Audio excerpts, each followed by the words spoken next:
everybody, it's Nick Leighton. And I'm Leah Bonnema. And we had so many great questions from you all in the wilderness. Ow! That we have a bonus episode. So here we go.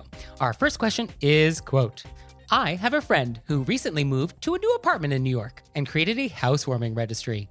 For various reasons, she didn't throw a housewarming party. She simply emailed people asking them to help celebrate her move by getting her a gift.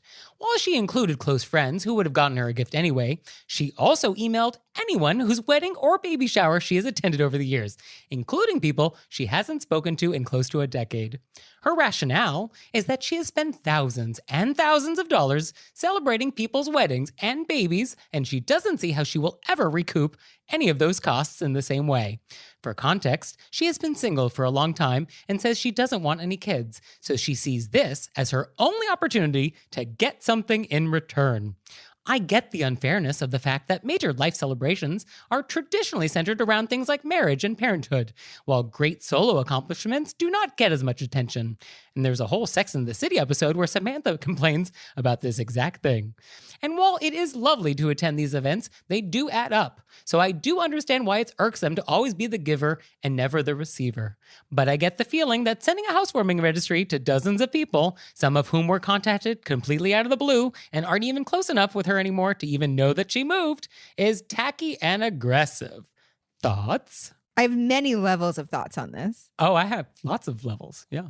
I have lots of levels. Mm-hmm. Yep, I have thoughts. Did you want to go first? Oh, yeah. This is tacky. Mm-hmm.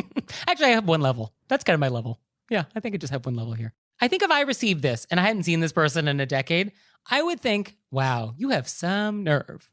And I think anytime your feeling about something is, wow, you have some nerve, that is generally a good sign that an etiquette crime has been committed. So yeah, she's got some nerve, basically explicitly asking people to give her goods.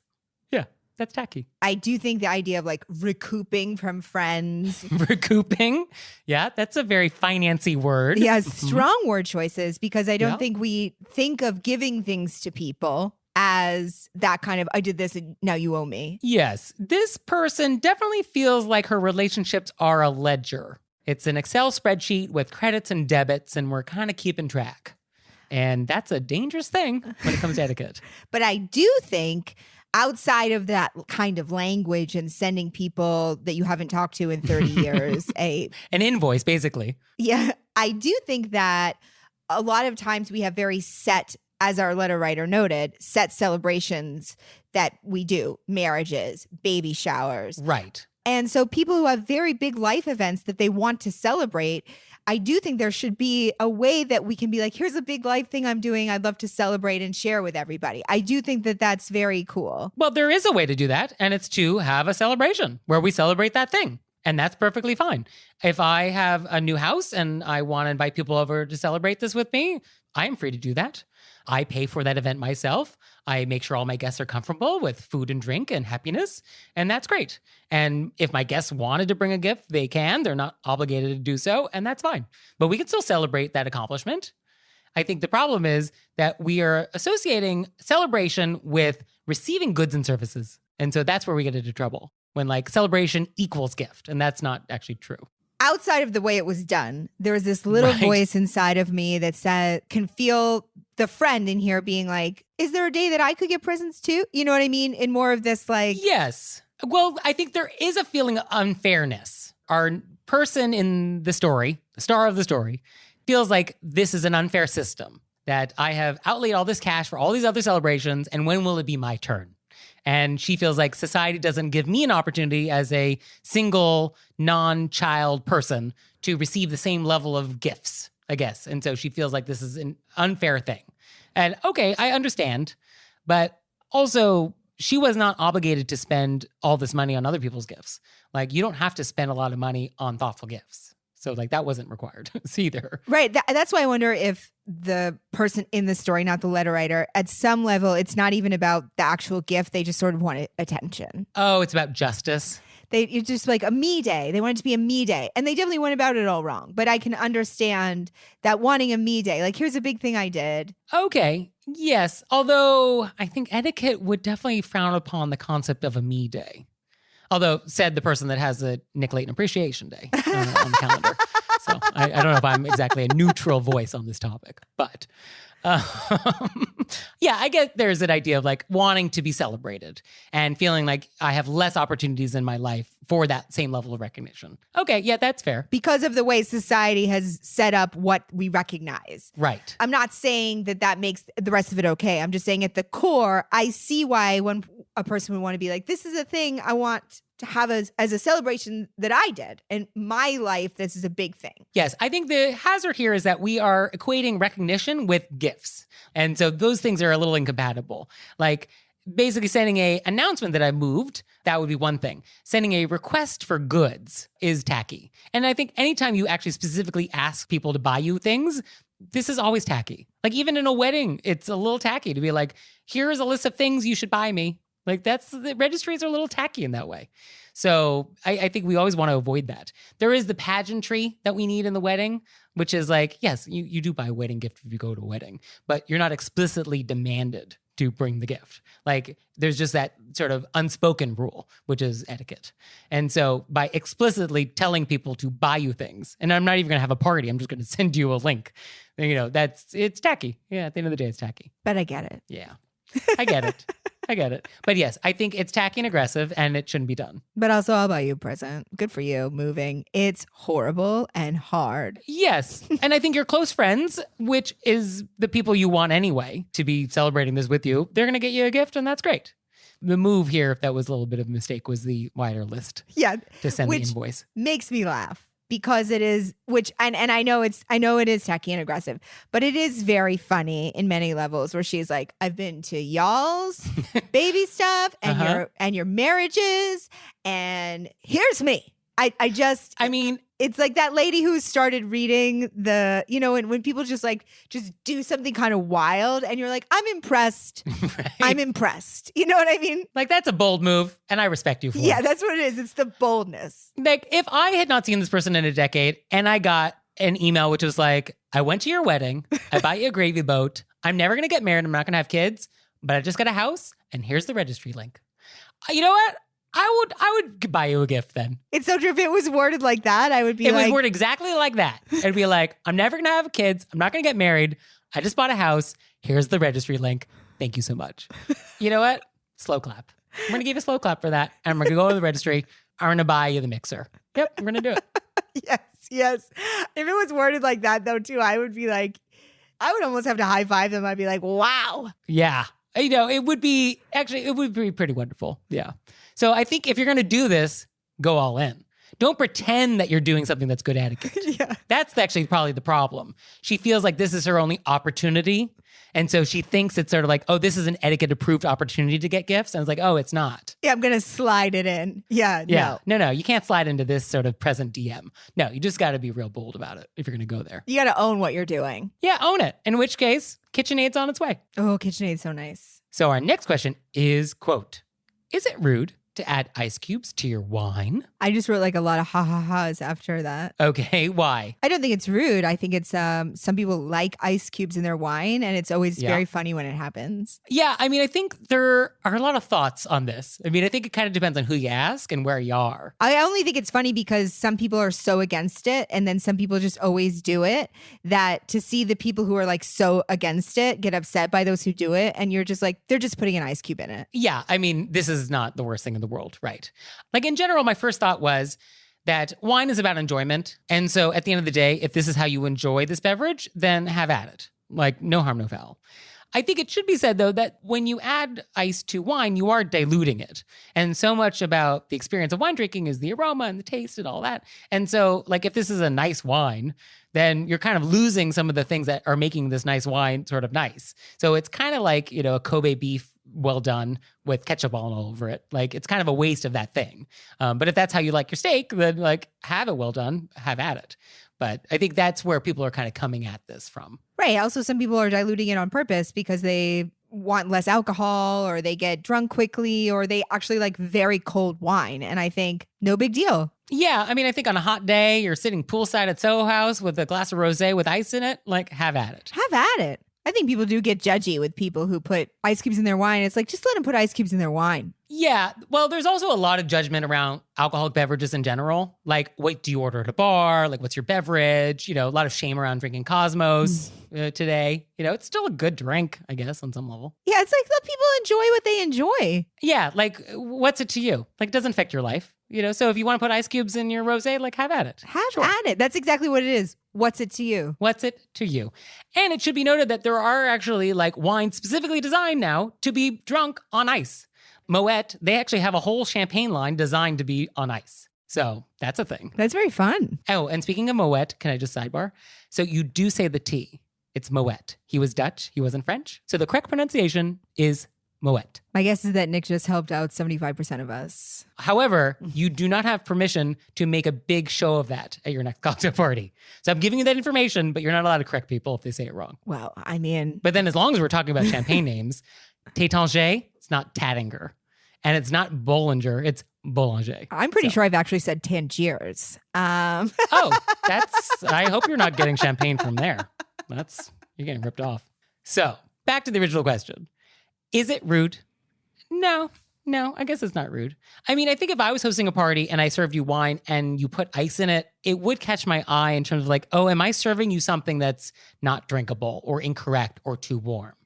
But then I'd be like, no, of course I'm not doing that. So you just like it this way. Yeah, some people just like it that way. And I think we should not make people feel weird for how they like things. Yeah. And I think when it comes to wine, it's never wrong if that's how you like it and you're making a deliberate choice. Yeah. So that's that.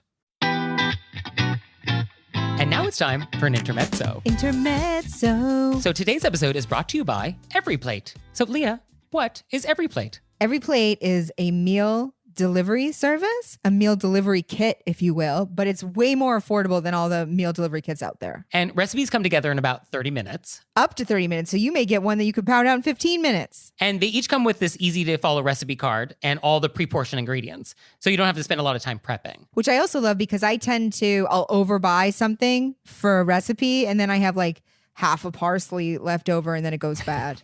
I love the idea that you don't have to think it out for yourself, And our boxes are curly en route. So I'm very excited that we're going to get to try this. I'm so excited. You could tell I'm like waiting at the door. And they've got a deal for our listeners. So you can try Every Plate for just $1.99 per meal, plus an additional 20% off your next 2 boxes by going to everyplate.com and entering code WOLVES199. So that's everyplate.com, WOLVES199. So check it out. So our next question is, quote, at the gym, should we wipe down equipment before or after using? I thought after, since you're leaving it ready for the next person, but not everyone seems to think so. Thoughts? My thought is, who doesn't think that you're not supposed to wipe it down after? I've been at the gym and there's lots of people that don't wipe down their equipment. So apparently a lot of people. They're not wiping it down, but I mean, there are people that are like, no, it would be wrong because they're just not thinking about other people. But are there people that are like, oh, it would be wrong to wipe it down after? Are there those people? Oh, yeah, that have like know the etiquette rule and just think of it differently. Yeah. Yeah, no, I don't think we have those people who are firm pre-wipe people. I do a pre and a post. For sure, yes. Because I have been in the gym and I see that people don't wipe it down. So I have no assurance that this bench is clean. Yes. But absolutely after. Yeah, definitely after is definitely courteous. And I guess it depends on probably what I'm doing on the bench. Like if I'm just sitting on the bench, I may not wipe it down before I use it. If I'm leaning on the bench with my head against it, then I'm definitely going to wipe it down first. Yeah. Yeah. So that's the answer there. Also, if you're going to wipe down a bench, wipe it down. I see people that take the disinfectant wipe and like hover over the bench like it's Reiki. No. If you're going to wipe the bench, wipe the bench. Get in there. Make sure it's actually clean. Agreed. Wipe it. So our next question is, quote, I am a law student whose current boss so wonderfully went out of her way to help me get a great job over the summer. She sent out my resume, emailed her friends, overall just really went to bat for me. I want to thank her, but I'm limited on funds and keep talking myself out of it. I was thinking of sending her something, but I don't know what's appropriate. And I keep swirling in the quote, she can just buy something better mess. If you have any advice on what's an appropriate gift, I'm in need. I feel like you probably have this anxiety sometimes. Oh, I absolutely have this anxiety. So I completely understand it. Obviously, this person so lovely that they did this. Yes. And then you feel, oh, it's so lovely. I don't know how to say thank you. And just say thank you, write a lovely note. And they know that you're a law student and they make more money. They're not expecting you to like buy them a house or a car. Right. Yes. A new car in exchange for a letter of recommendation seems a little extreme. Sure. Yeah, it's not something they could just buy themselves. It's just something heartfelt. Yeah. And I think in general, my thought here was so often we make perfect be the enemy of good. And I think as I get older, good enough is fine. Like I don't need to strive for perfection. Good enough is good enough. And like, let's not worry about it. It's also helpful that my good enough is actually most people's perfect. So that's helpful. But I think in general. For the rest of us. For the rest for of everyone us else. Down here in the gutter. I think Right. For civilians. A heartfelt thank you note. And then Yes. like a lovely, I mean, I think that we always know things that people like, you know what I mean? Because they've mentioned it to us. Like their favorite coffee stop they always go to, or you could bake something for them. Yes. Or do they have a favorite flower? Or have they talked about how they never get time off? So you rented them a movie for, you know, this, it's like a night, it's like a date night with themselves and you send them like a face mask and like an iTunes rental. You know what I mean? Just like something. Yeah, that's fun. That could go the wrong way. So, you know, workshop that. Or know your audience. I'm just like throwing out ideas. No, I love it. Yeah, no, put it on the whiteboard. Yeah, I think just get out an 8.5 by 11 piece of paper or A4 for our European listeners and just write why you are writing this letter. Like, why are you writing this letter? What did they do for you that you appreciate? And why do you appreciate it? And what did it mean to you? And I think that will be the best gift of all. I don't think you actually need to send a gift necessarily. Like, you can. You might buy them dinner. You might send them a bag of coffee from their favorite coffee place or the face mask thing, as previously mentioned. But I think just a letter, I think would be the most meaningful of all and would be the most appreciated. And letters like this don't get better the longer you wait. Just send it. Just send it today. Like before 5 o'clock. Just write it and send it. I absolutely agree with Nick. Yeah. I think the letter is the most important part. Yeah. And then if you feel like you should do a gift, make it just something Thoughtful and little. It doesn't, it's just you're just showing. It's a token. Yeah, it's a token. Yeah. And I think we so try to do something that's sort of like too good. And it's like, don't worry about it. Just the thought that counts. And that's really true. Yeah. I absolutely agree with Nick. And I struggle with the same thing, the enemy, perfect and good enemies. That it's just like, get it out. Just get it out. Just get it done. Yeah. Because like not sending it, that's bad. That's definitively bad.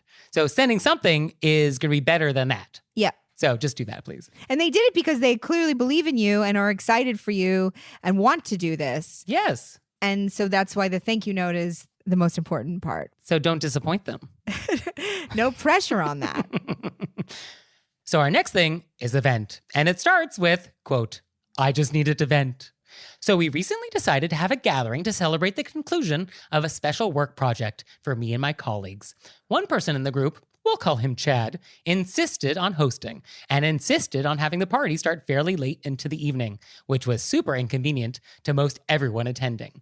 Leading up to the event, it became increasingly clear that the only reason Chad wanted to host was because it was convenient for him and he didn't feel like leaving his house. And the only reason the event was so late was because he wanted it to start after his kids had been put to bed. While not our boss, Chad does have a close connection to all the upper level people in our organization. So we all felt like we had no choice but to just go along with this. Chad doesn't normally host our gatherings, so he expressed needing help with some of the details. He didn't have everyone's contact info, so one of us had to take charge of the invites. He didn't know where to start with the food, so one of us graciously gave him a caterer to contact. Then 2 days before the event, he says, "Oh, isn't it easier to just get delivery?" While certainly doable, it would have been a bit of a challenge since his house is a little outside most places' normal delivery zone. He also didn't have the apps to place the order, like DoorDash, Seamless, or Postmates, and he thought it was, quote, too complicated. So a colleague and I had to take over food duty and arrange delivery from 2 different places in order to feed a group this size. We also had to pay for it ourselves, even though Chad did agree to foot the bill beforehand since he was hosting.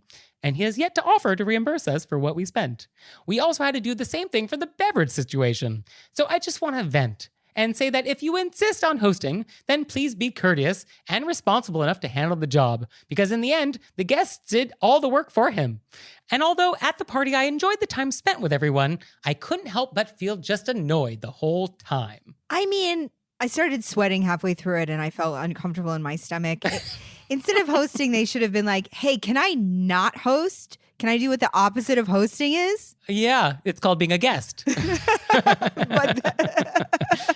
Yeah, no, the technical etiquette term here for Chad is bad person.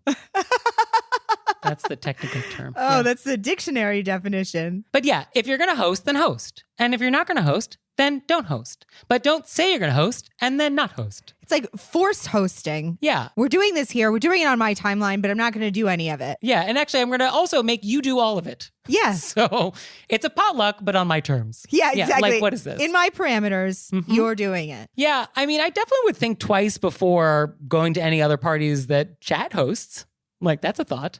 It's so funny because I have been in those places where you're so irritated, but then you're like, I like everybody else here. I'm going to have a good time. I'm just going to have a good time. But inside you want to be like, what is wrong with you? But what I don't love in the story is that there's this power dynamic at play and that we felt obligated to go along with it because Chad has some power here. And I don't love that. I do feel like that happens so often. Oh, it definitely happens. And I would suspect that Chad knows he has some power and knows he can get away with bad behavior like this. Because like Chad knows on some level that this is not right. Oh, for sure. I thought that was a part of the bad person definition because they know that's why they did it. Yeah, I think Chad knows because he has power and knows he can get away with it, he is going to try and get away with it. Yep. And he did. He did. So, and there will probably be no consequences to him. That's what's actually perverse here. That there will be no consequences. Except it's like a slow tide of people that eventually are like, ugh. Chad is the worst. Chad is the worst. Yes. Although this is probably not the first time Chad has done something like this. No, for sure. This is totally Chad's thing. Yeah. Yeah. So one question is, do we ask to be reimbursed for all the money we spent on the food and beverage for Chad's party? Chad offered, but Chad has not coughed up the cash yet. I mean, that's tricky. That is very tricky. I think it's a personal choice weighing it in, I don't think this person asked us if we thought they should. No, we weren't asked. That's never stopped us before. No, definitely not. Definitely not going to be stopped by that. I mean, if the number of people at this party was so large that we couldn't actually order enough food from one place, we had to order from two places, the seamless DoorDash Postmates bill here that went on my credit card is, I'm probably pushing $1,000. I mean, I think a way that it could be done is, oh, hey, you had mentioned that you wanted to reimburse us. Let us know the best way to do that. Do you want to on Venmo or do you want me to forward you the receipt? Like as a little reminder up top, like that's what you had mentioned. Right. You had said, what's the easiest way? Let me figure that out for you. I guess that's probably better than just sending a Venmo request. I was just like, hey, remember? And then how do you remember you explicitly said when you were hosting this party that you would do this? And then how do you want to do it? Thanks. Okay. Like I would go in assuming that of course they were going to. Yes, I'm busy. Chad is very busy. They're just very busy. And that how would you like me to facilitate that? But I think if we do not get a response to that or we do not actually get payment, I think we would drop it. I think we'd probably drop it after that. And then just make sure that everybody else at the party knows that happened. Yeah, that's probably how I would do that. Well, I assume that all the other guests would probably pitch in after that and be like, oh, I don't want you to have to cover that. Yeah, I mean, if that happened to somebody, I would definitely pitch in my fair share. Oh, me too. Absolutely. I'd be like, oh my God, let me give you money. That's horrible. Here's the whatever I owe you. Right. So sorry this happened to you. Very sorry Hopefully this happened. It's the last time. It won't be the last time. I loved your dictionary definition. Yeah. There are technical terms, and I think it's important to use precise technical language when called upon. I mean, that's why we're here, to learn the technical terms. Yes. So, bad person. So, our last thing is a PSA. Quote, I have a PSA. My aunt is a monster in grocery stores. I'm sorry to say it, but it's true. She has a habit of walking up to store workers or yelling to them from down the aisle and just loudly saying the name of the item she's looking for. For example, if she can't find the eggs, I would say, hi, how are you? I'm good, thanks. Where would I find the eggs? Thank you. She just screams, eggs, eggs. She just screams eggs down the aisle at the poor employee and then heads off in the direction they tell her. Please do not do this, people. Treat workers like all humans. Treat all humans like humans. Just because you were raised by wolves doesn't mean everyone you meet is also an animal. It's such a funny visual. Like this lady walking through the store being eggs, milk, Right? bread. Right. Just food words, just yelling food words down the aisle. Yeah. Don't do that. Yeah, I think that's true. Don't do that. I mean, how much of a problem is this in society, though? Are there a lot of people doing this, or is it just this one woman? I don't know. It gives me such I have never seen it. I have not witnessed this in the wild myself, but it's a good PSA that if this is something that you do, don't do it. Yeah. I also, for some reason, in my visual of her, I threw in a very big hat. Oh, you got hat from this? She was just like eggs. Oh, I see. Sort of exhausted, sort of call for help. Like, I have the vapors. Yes. I need eggs. Vapors. Milk, where is it? Someone. Oh, I got more of a pantsuit vibe. Oh, from okay. This. Okay. But just a woman who's busy. She's got places to be. I don't have time to do complete sentences. We're going to go right to the point. I like both outfit Eggs. choices. They're both fun. I think it's because I just watched Sunset Boulevard, so everybody's very Norma Desmond. Oh, well, of course you've got gowns and staircases here. Absolutely. Eggs. Right. It's not the eggs that got small. It's the carton. So, do you have questions for us? Or a PSA? Or event? Let us know. We would love to hear it. We love them. So send them to us through our website, wereraisedbywolves.com, or you can leave us a voicemail or send us a text message or shout to us down the aisle. 267-CALL-RBW. And we'll see you next time. Bye. Bye.